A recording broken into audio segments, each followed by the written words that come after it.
Back and thank you for staying with us on Politics Tonight. And I still have with me a journalist, author, and former Deputy Principal Spokesman of the Tinubu Presidential Campaign, Ajuri Ngelale, for discussion on leveraging foreign relations for economic growth in the Tinubu agenda. All right, you have at various engagements stressed the need for the new administration to leverage on its foreign relationships to advance Nigeria's economy. What precisely would this entail?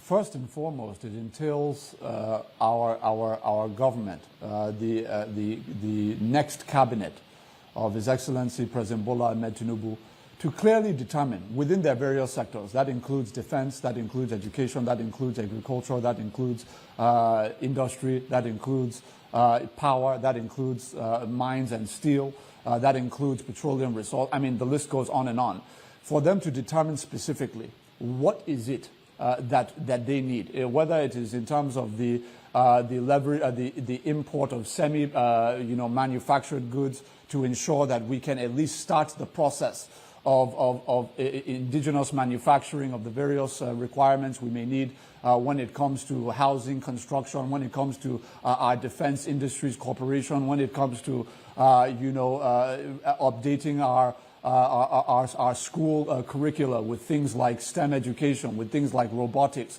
with things like design learning and design thinking. These things require infrastructural supplements that in the immediate term we might have to import them, but at least in the short term we can leverage on semi-manufactured goods to at least start with assembly, go through a process of reverse engineering and get to a point where we can fully manufacture from beginning to end the various requirements we're going to need to provide a 21st century standard of education to our children so that they can compete anywhere in the world with the children of any other country in tomorrow's global economy. This is where we have to look forward. Now, in saying all of that, I say that it's to establish our requirements across the various sectors and then to clearly determine which countries are the foremost authorities, foremost manufacturers and the like in the various supply chains that we require within the requirements that are determined by our various ministries, departments and agencies. Once that's done, you can now get at the hard negotiating table at the highest level. This is president to president, foreign minister to foreign minister, defense minister to defense minister, and we know exactly what we're asking for. And we know exactly what it is that we can do for them in terms of, in some other areas, opening up this massive market of 200 million people for whatever goods and services they think they can also send back in fair exchange. That is the nature of trade. This is what we can do. But I think oftentimes what happens is that we get into this myopic thinking that foreign policy is, and part of this has to do with the kind of foreign policy administrators we've had for a long period of time in this country, both military and civilian, which is the notion that your job is, it's usually a gray-haired person, a very senior elderly person, right? You sit behind a desk. On Monday, you welcome to your office the Chinese ambassador to Nigeria. On Tuesday is the French ambassador to Nigeria, etc., etc., etc. You have these little meetings, and then your calendar ticks down, and then, okay, it's time for UN General Assembly. Let's go and attend this thing, maybe give a little remark. Then I'll go to G20, give a little... It's a very routinized kind of approach that lacks innovation, it lacks creativity, it lacks ideation, it lacks energy. And really, it lacks even projection. If you look at our successive foreign ministers, and this is not to demean or in any way, discredit anybody who has served the nation in that capacity, we honor their service. But the fact of the matter is, we have not had Nigerian positions effectively communicated to the global community. Because our traditional way of thinking is to say, oh, we should send Minister of Information to go and say something on CNN. No, this is very old school approach to foreign relations. If you look at the various programs, BBC, Sky News, CNN, Al Jazeera, and the many, They're interviewing the foreign ministers. They're not looking for ministers of information. The reason why is because a lot of the topics of the day have to deal with what is your position on global issues, not just to be talking about what good your government is doing within Nigeria. Yes, that's important. It's one part of it.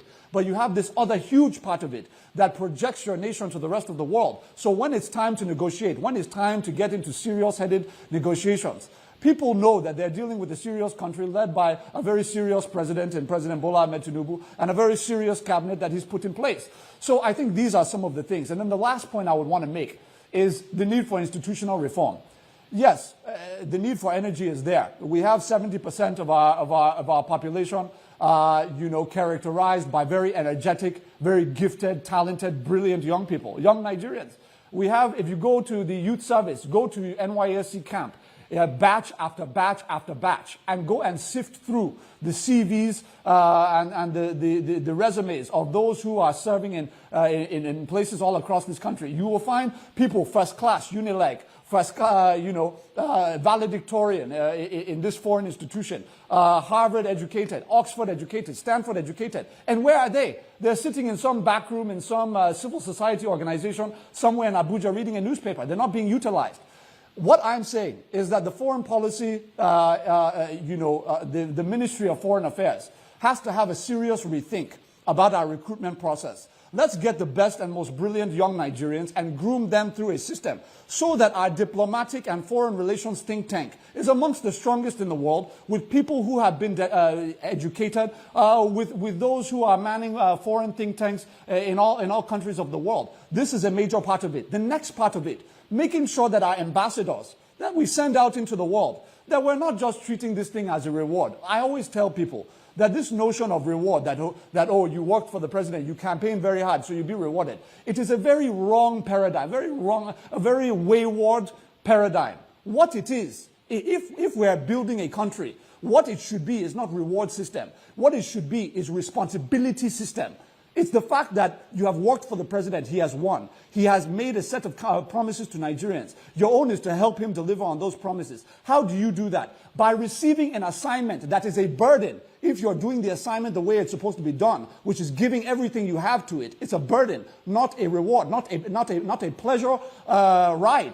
So I think a change in orientation along that line. So when we appoint our ambassadors, what we are now saying is, look, yes, you may be a friend of the president. Yes, you may go back a long way. Yes, you may even be very well educated and all of that. Have a long experience in public sector or private sector. Fantastic, good. But when you are sent on assignment to go and be the ambassador to the Netherlands, go and be an ambassador to the United States, you're not just going there empty-handed to say, oh, I'm the new ambassador, and then you go and sit in the embassy, you go to the office at 9 o'clock, you leave at 5 o'clock, and whatever is on your desk, you may just minute it or sign it or something. No, what we are saying is that every ambassador should go to their various domains with a set of key performance indicators, KPIs, to say, look, this is what we need from that particular country. These are the industries where they're leading. These are the companies that are leading within those industries. We want those companies to be on your daily schedule. If you're some leader in the foreign affairs, I want to see your schedule every morning, the ambassador. The minister should be looking at his schedule to see who he's talking to. What negotiations is he getting into? What is he providing to the Nigerian Federation, Nigerian people with that assignment that he's on? He should be working. This thing is labor, it's not a game. So what we are saying is that if you do that, you reorient your ambassadorial appointees, you ensure that they are going there with a set of KPIs that they must deliver on, failing which they will be recalled and replaced. Then the international community that will know that we're a very serious country and we're doing serious business. Then we'll make sure that Ministry of Foreign Affairs is funded to ensure that our embassies are equipped and staffed and all of the various things that they need to ensure that they are no longer a source of humiliation for our country overseas. These are these are just a few things out of so many things that need to be done. But the main thing is that I believe that President Bola Ahmed Tinubu, who has been dealing with diplomats for the last 30 years, through his experience in NADECO, through his experience as the governor of Lagos, he has been dealing with the international community for many years. He knows what the standard is. He knows what is quality and internationally accepted best practice. And I know that he is the president that is going to bring it to bear in Nigeria. And I look forward to seeing the vibrant set of people that he's going to put in place to ensure that this country is respected the way that it should be in the international community. Oh, thank you very much for addressing these very important issues. So if the economy is the priority, tell us how the president's economic agenda will take the country out of revenue crisis. Some of this we discussed earlier, but just to look at that issue of revenue generation. We know that we are one of the worst ranking countries in the world when it comes to tax to GDP, right? We're looking at less than 6%, I think, at last count. The international average, or the international kind of accepted benchmark, is 15%. Most countries of the world are well above 15%, including countries like South Africa and some of our contemporaries in North Africa, right? So we have a long way to go and a lot of ground to cover. Some of that has to do with the failure over the years of the National Bureau of Statistics, the NBS, to get effective to collect effective and accurate data as it relates to the employment/unemployment situation in the country. Right now, for example, you have one of our very hard-working and enterprising, industrious Nigerian women in the market selling textiles, for example. She has one or two young men and women in her shop assisting her. She pays them 30,000 naira a month. Let's say she makes 350,000 naira a month. After paying them, her take-home pay after profit is 250,000 naira a month. Right now in this country, the NBS is treating many people in these informal economic sectors as unemployed. They're tabulated as unemployed and under the poverty line, as not earning any income and unemployed. These inaccuracies create a situation where our tax authorities have not been able to get a full grasp of the size and scope of the informal sector in the country. That's something that can change. That's something that will change under President Bola Ahmed Tinubu. He had done it in Lagos. He will do it nationally. And part of this also has to do with political will. You see, the demonstration of President Bola Ahmed Tinubu over the last 2 days is that political will is not his problem. But we knew that because the political will wasn't his problem in Lagos. So why would it be now? And he's demonstrating it again. So when we talk about how we're going to really revolutionize our tax collection system, not just for the formal sector, for the banks and the telecommunications companies and the oil and gas companies and the pharmaceutical companies and all these other companies that are well known and established, and they're paying their taxes, they're factored in by the NBS and all of that. Now we have to turn our eyes to that massive block of 70 million plus Nigerians who today are being tabulated as unemployed and under the poverty line, right? Who are actually earning an income and living on that income. We believe that a Nigerian earning 350,000 naira a month should be able to pay some thousands of naira in tax to the federal government. This is going to be the basic minimum of citizenship, minimum requirement of citizenship in our country moving forward. We will not have what London and New York and Chicago and Miami and Moscow and Beijing have when we are not paying for the services that the citizens of those cities and countries are paying. And that is the fundamental reality that I believe nobody is better placed to message and demonstrate than President Bola Ahmed Tinubu, who has done it before. So that's one part of it. The other part of it is sector by sector, right? A situation in which we can ensure that our education sector is now tailoring toward blue-collar work. You know, for so many decades now, we've had a situation in which our parents have taught us. You know, my father is part of the same generation I'm referring to when they say, if you're not a lawyer, an accountant, a scientist, a doctor, you have failed, you have not done it, right? So this was the orientation of the generation before us. But what we are seeing, if you look at developed economies around the world and those that have lifted themselves up out of poverty, increasingly, of course, China, increasingly India and some other countries, they did it on the backs of blue-collar workers. These are carpenters. These are bricklayers. These are cement producers and mixers. These are vendors on construction sites. These are, people who are janitors and the like, blue-collar work. What we are saying is we want to demystify and destigmatize blue-collar work in Nigeria so that nobody feels ashamed that they have to be a doctor in order to be respected. No. If you are earning an income and you have built a small business as a carpenter that is employing other Nigerians, You are worthy of every ounce of respect that the president of the country commands. You should be respected. So that's what it is. So what we're going to do is we're going to provide a pathway for Nigerian citizens who want to become blue-collar workers. They don't want to go into a four-year bachelor's degree program in the arts or the sciences. They prefer to just do a one-year apprenticeship, learning world-class skills in tiling or whatever the case may be, so that they can go and create their own enterprise. We can even give them capital as they're leaving the door of that apprenticeship academy.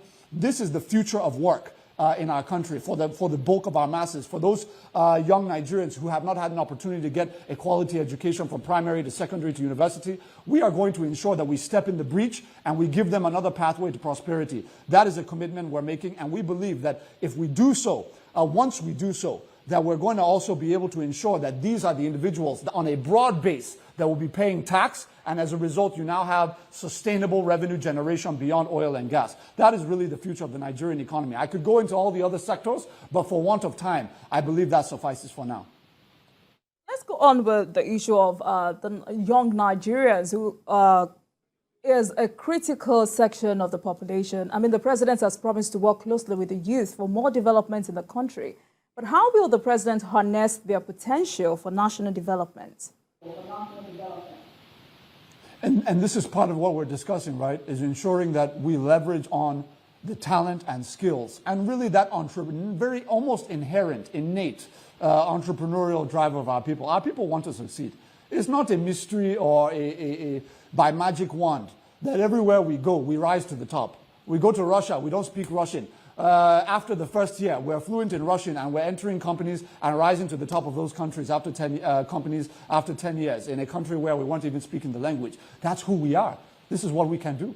Now the issue is about how do we wield that? How do we leverage that in such a way that we take off the shackles that Nigerians have been shackled with within the country? We don't need to wait for them to go abroad before they're able to fully manifest their abilities. We want a situation where they can do that at home, and where those who are abroad can say, wow, look at my brother in Onitsha, look at my brother in Port Harcourt, or my sister in Lagos. What is happening? Maybe I need to go back home. This dead-end middle-income wage job I'm doing here, maybe I'm wasting my time. I'm seeing my family members in Nigeria making it from nothing to something. This is the future of the Nigerian economy. So part of this is going to be multiple-fold. On the one hand, it's education, right? Preparing your next generation to effectively compete in the knowledge-based global economy of the 21st century. That's on the one end. On the other end, you appreciate the fact that you have tens of millions of Nigerians that don't come from privileged families, who cannot go to a full primary school, a full secondary school education, not to speak of university. We want to ensure that we create a pathway to prosperity for them through our blue-collar apprenticeship work scheme across all states of the Federation. That's another one. Then the third one is those who have the drive and the passion to get a university education but may not come from privileged households. What we are saying is that on government's own end, we are going to, once and for all, this is a promise that we made during the campaigns, and a promise that President Bola Ahmed Tinubu is standing on till today, which is that 4 years will be 4 years, 2 years will be 2 years. Whatever your degree program is, that is when you will finish, because we will put a final end to this issue of industrial disputes and labor disputes by ensuring that these things are decisively dealt with within the realistic parameters of the contemporary Nigerian economy. We are going to do it, and we're going to do it finally. Then the next leg of this is also appreciating that once you dealt with the labor issues so that Nigerians can live a very predictable life, right? You know you're going in for 4 years for bachelor's, you know you're going for 2 years for master's and all of that. What we are now saying is for those underprivileged households that have been able to produce a secondary school graduate, for example, just like Bola Ahmed Tinubu, the president, did in Lagos as governor, Bola Ahmed Tinubu, putting in place the payment of NECO fees on behalf of indigent families. We're going to scale that up at the federal level under his presidency to ensure that we introduce school loans so that people that don't have the money up front will still have access to the financing they need, not just for their education, but also for their residence, making sure that they have access to a hostel, making sure that they have access to the basic foods and provisions that they need to be able to be quality students that are not distracted by poverty and by hunger and things of that nature. This is the future, and we believe that once we do that, then you now have an equipped generation of young people, right, whether blue collar or white collar, educated, uneducated, but skilled.